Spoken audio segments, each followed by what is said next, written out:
ईंधन सेल के गुण, ईंधन सेल के गुण,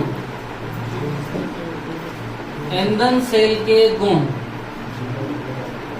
पहला गुण लिखो, ईंधन सेल के गुण। पहला पॉइंट लिखो, इस सेल की आयु लंबी होती है, लॉन्ग लाइफ। इस सेल की आयु लंबी होती है, इस सेल की आयु लंबी।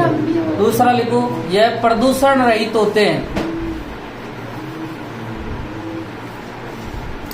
यह प्रदूषण रहित होते हैं। भाई प्रदूषण होगा ही नहीं। तीसरा पॉइंट लिखो, इस ईंधन की दक्षता लगभग,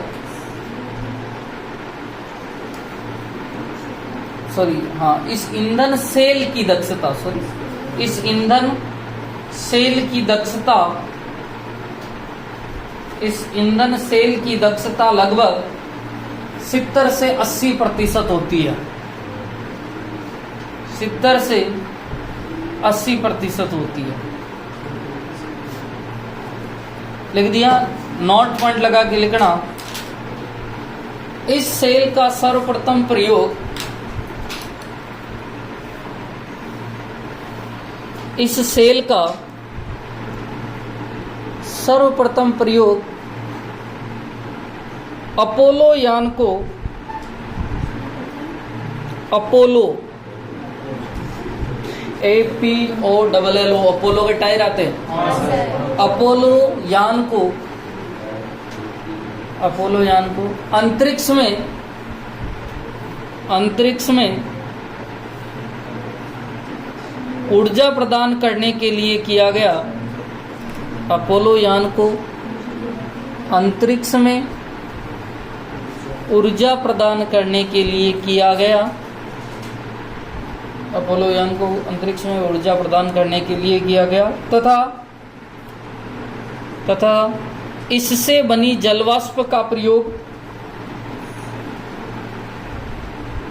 एक मिनट, तथा इससे बनी जलवाष्प, तथा इससे बनी जलवाष्प को संघनित कर, संघनित जलवाष्प, वाष्प अवस्था में तो उसको किस अवस्था में लाना पड़ेगा, द्रव में, को संघनित कर, जलवाष्प को संघनित कर, संघनित कर उसका प्रयोग, संघनित कर उसका प्रयोग अंतरिक्ष यात्रियों द्वारा, अंतरिक्ष यात्रियों द्वारा पेयजल के रूप में उपयोग किया गया। अंतरिक्ष यात्रियों द्वारा पेयजल के रूप में प्रयोग किया गया।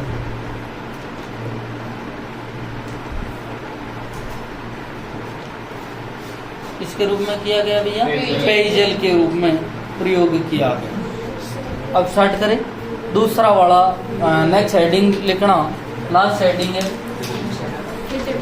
संसारण।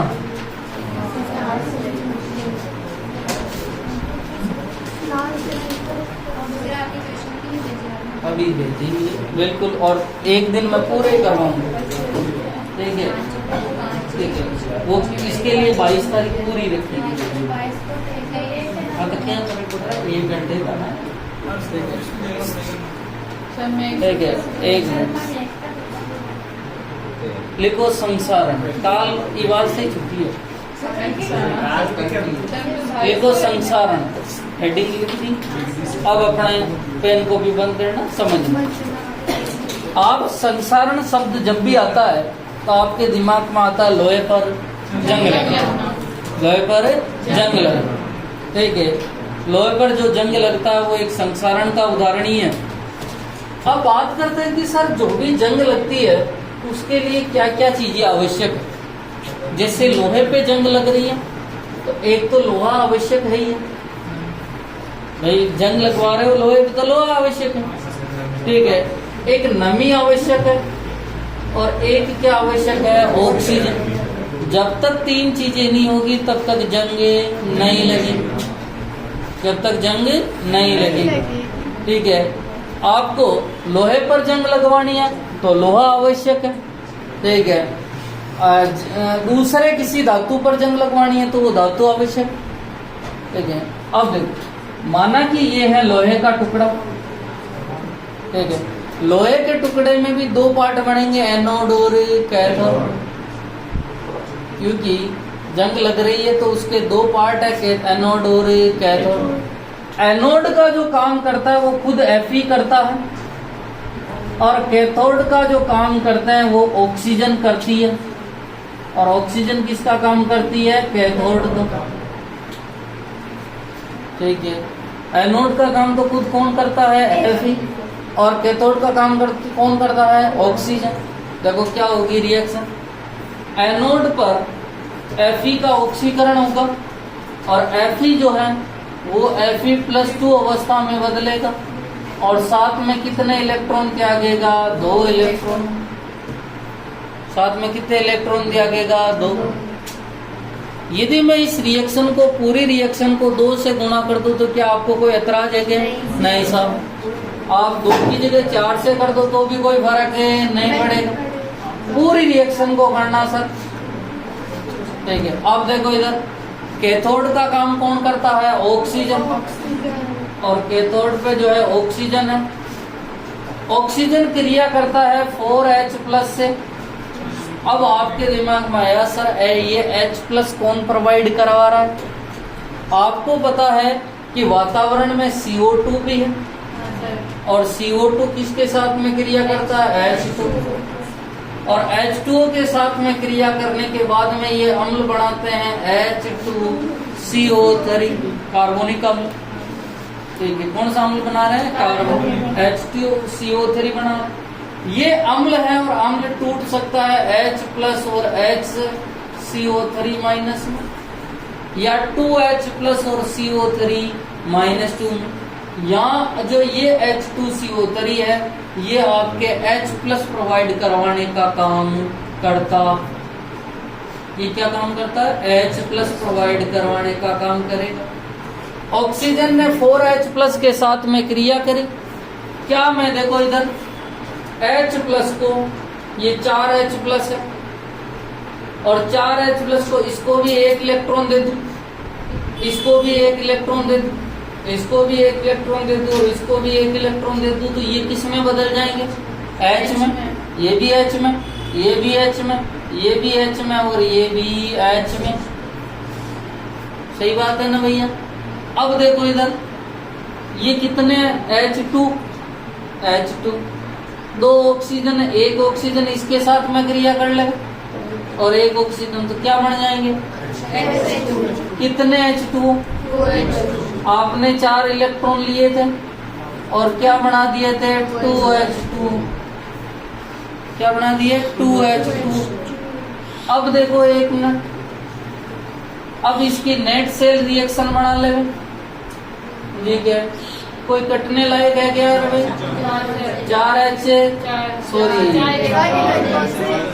4 इलेक्ट्रॉन से 4, 2Fe plus O2 plus 4H plus 2Fe+2 plus 2H2। अपने को जो है ये आयन चाहिए था, क्या चाहिए था? Fe+2। ठीक है, फेरस, पर ये जंग नहीं है।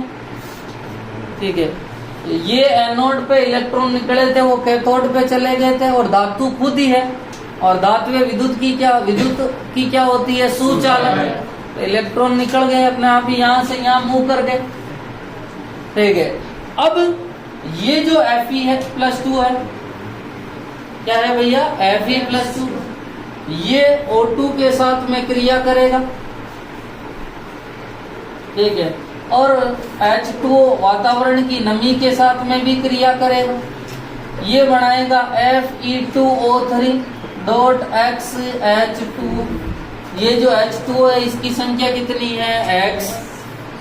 ठीक है, और इसी को कहते हैं जल योजित फेरिक ऑक्साइड। क्या कहा जाता है? जल योजित फेरिक ऑक्साइड। और अभी बात करेंगे कि सर फेरिक क्यों कहा जाता है, और यही सामान्यतया क्या है भैया, जंग है।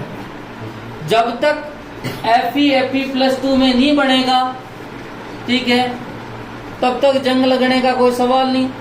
Fe+2 है वो ऑक्सीजन और नमी से क्रिया करेगा, तो फिर आपके जलयोजित फेरिक ऑक्साइड बनेगा, और उसी को क्या कहते हैं, जंग।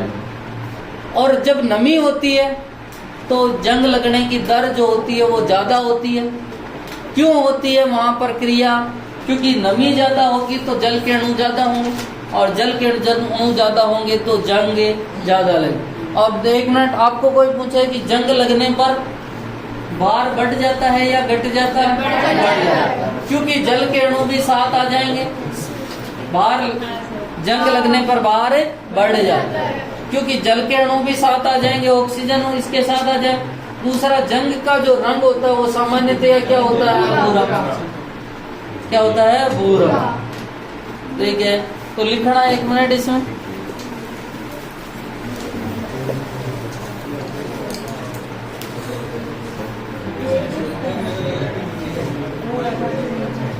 लिखो जल्दी से।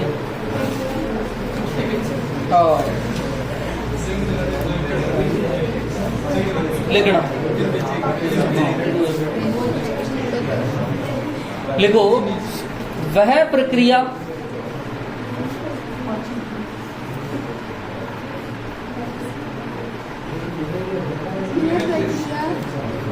एक मिनट, वह प्रक्रिया जिसमें धातुओं की सतह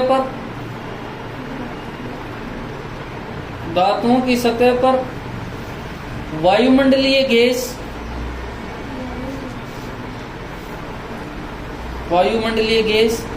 अथवा जल के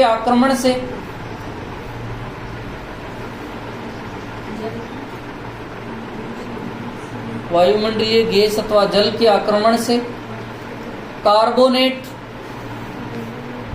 कार्बोनेट,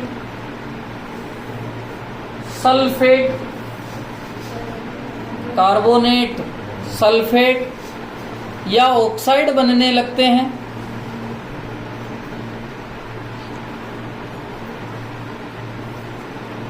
एक मिनट, ऑक्साइड बनने लगते हैं मतलब ना, बनते हैं, ऑक्साइड बनते हैं,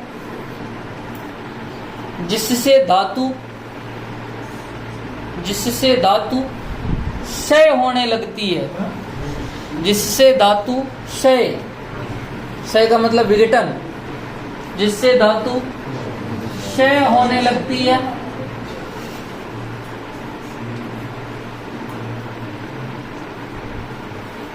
जिससे धातु क्षय होने लगती है। इस प्रक्रिया को संसारण कहते हैं। इस प्रक्रिया को संसारण कहा जाता है। इस प्रक्रिया को क्या कहा जाता है, संसारण। लिख दिया। 1 मिनट, वह प्रक्रिया जिसमें वायुमंडलीय गैस अथवा नमी, धातुओं की सतह पर वायुमंडलीय गैस अथवा नमी जल के आक्रमण से या तो क्या बनेगा भैया, कार्बोनेट या सल्फेट या ऑक्साइड। तो देखो मैंने लिखा जल योजित फेरिक ऑक्साइड, यहाँ क्या बना है, ऑक्साइड। सल्फेट भी बन सकता है, कार्बोनेट भी बन सकता है, या ऑक्साइड भी। जल योजित जो है यहाँ फेरिक ऑक्साइड बना, तो जिससे धातु क्षय होने लगती है। धातु क्या होने लगती है, क्षय। और इस प्रक्रिया को क्या कहते हैं, संसार। जैसे एग्जाम्पल लिखना, चांदी का बदरंग या काला होना। चांदी का बदरंग या काला होना, धीरे धीरे चांदी काली पड़ने लग जाती है ना, ठीक है। चांदी का बदरंग या काला होना। दूसरा लिखना, लोहे पर जंग लगना। लोहे पर जंग लगना। हाँ, कॉपर पर हरी परत बनना, तांबे के लोटे पर। कॉपर पर हरी परत बनना, लिख दिया। अब लिखना नेक्स्ट पॉइंट लिखो। लोहे से बनी किसी वस्तु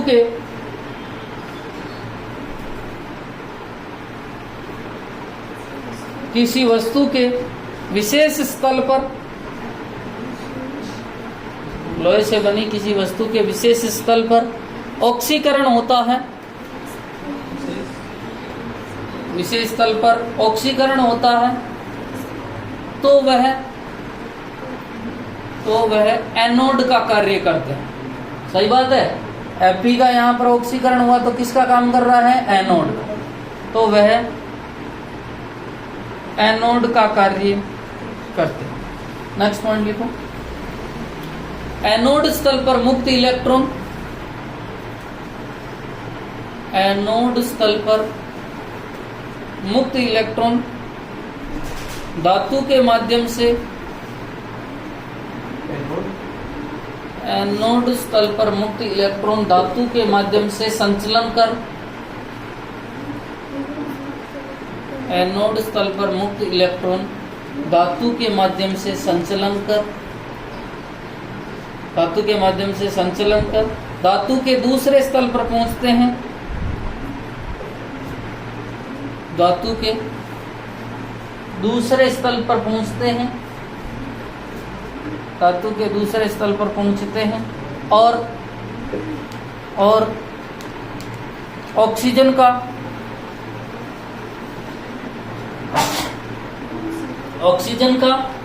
अपचयन करते हैं, ऑक्सीजन का अपचयन करते हैं, ऑक्सीजन का अपचयन करते हैं। हाँ, एक मिनट भैया, मुझे एक बात बताएंगे आप, एनोड का काम कौन कर रहा है? Fe, और कैथोड का ऑक्सीजन। ठीक है। और Fe से इलेक्ट्रॉन किसकी तरफ आ रहे हैं? ऑक्सीजन, अर्थात एनोड से कैथोड की तरफ। ठीक है। यहाँ पर एनोड और यहाँ पर कैथोड, तो लिखो जल्दी से, पढ़ो जल्दी से।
आगे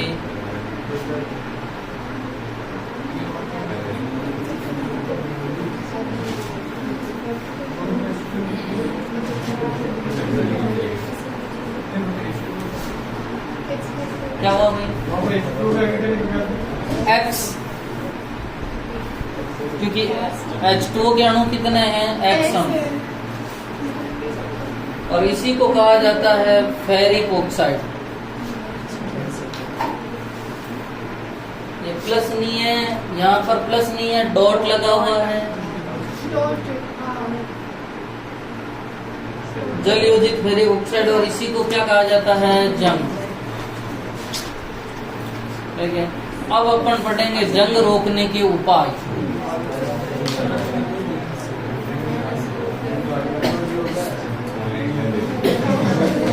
हेडिंग लिखो इसी में।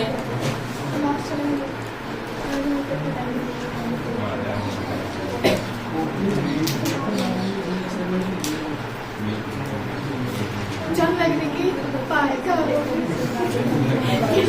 हाँ, जंग रोकने के उपाय।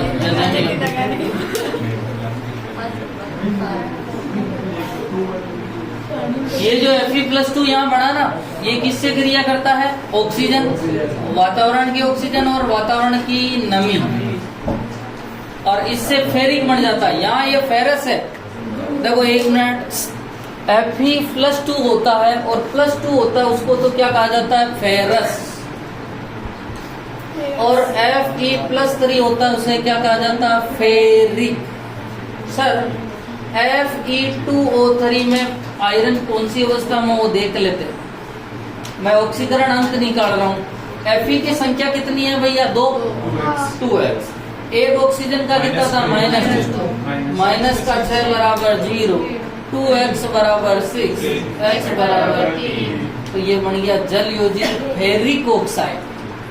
और फेरिक ऑक्साइड को क्या कहा जाता है? जंग कहा जाता है। फेरस को जंग नहीं कहा जाता। फेरस जल से और ऑक्सीजन से क्रिया करके क्या बनाता है? फेरिक। लिखो,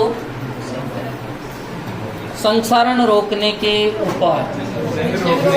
हाँ, जंग से।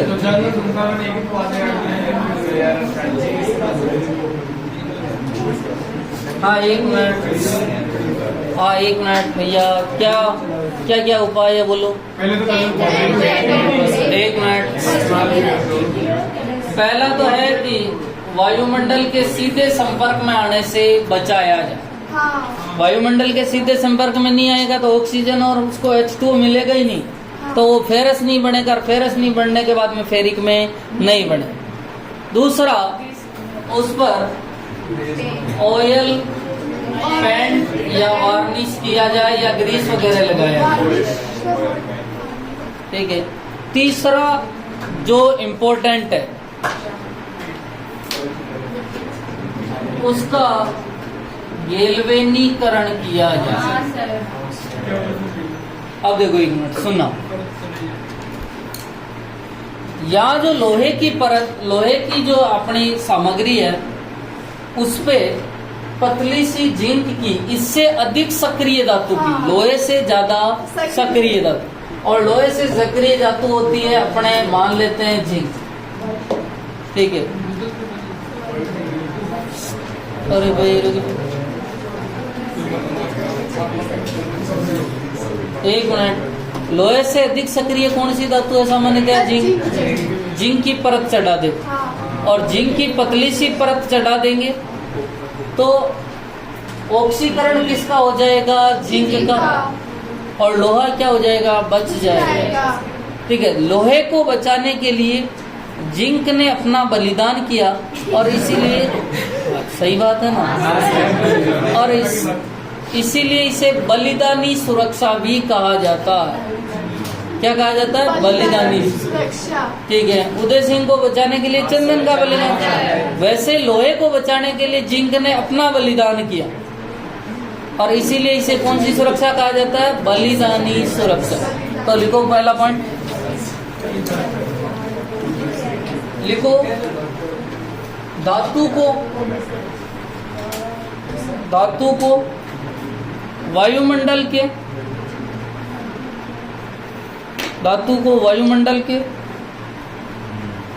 सीधे संपर्क से बचाया जाए। वायुमंडल के सीधे संपर्क से बचाया जाए। सीधे संपर्क से बचाया जाए। दूसरा पॉइंट लिखो, धातु पर ऑयल पेंट वार्निश आदि का लेपन किया जाए। वार्निश आदि का। वार्निश क्या होता है? वार्निश, अरे पेंट जैसे तो एज ए पेंट। तीसरा पॉइंट लिखो इस विधि में। नेक्स्ट तीसरा जो लिखो, उसका नाम लिखना गैल्वेनीकरण। पहले छोटी सी हेडिंग लिखो, गैल्वेनीकरण, गैल्वेनाइजेशन। और इसे वेरी इंपॉर्टेंट लिखना, क्योंकि 1 नंबर में पूछा जा सकता है गैल्वेनीकरण किसे कहते हैं।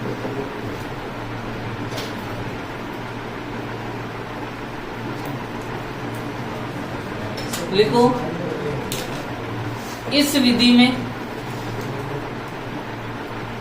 में धातु की सतह पर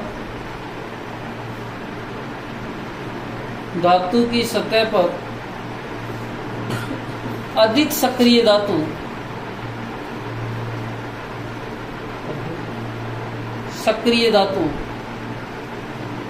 जिंक, एसन का मतलब टिन आदि की पतली परत चढ़ा दी जाती है, आदि की पतली परत चढ़ा दी जाती है, जिससे अधिक सक्रिय धातु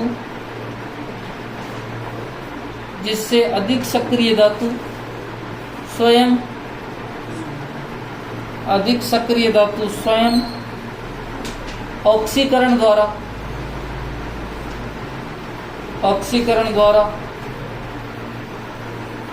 स्वयं का संक्षारण कर लेती है, स्वयं का संक्षारण कर लेती है और दूसरी धातु को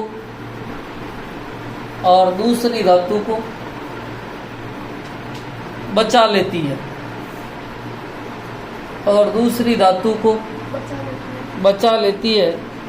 यह विधि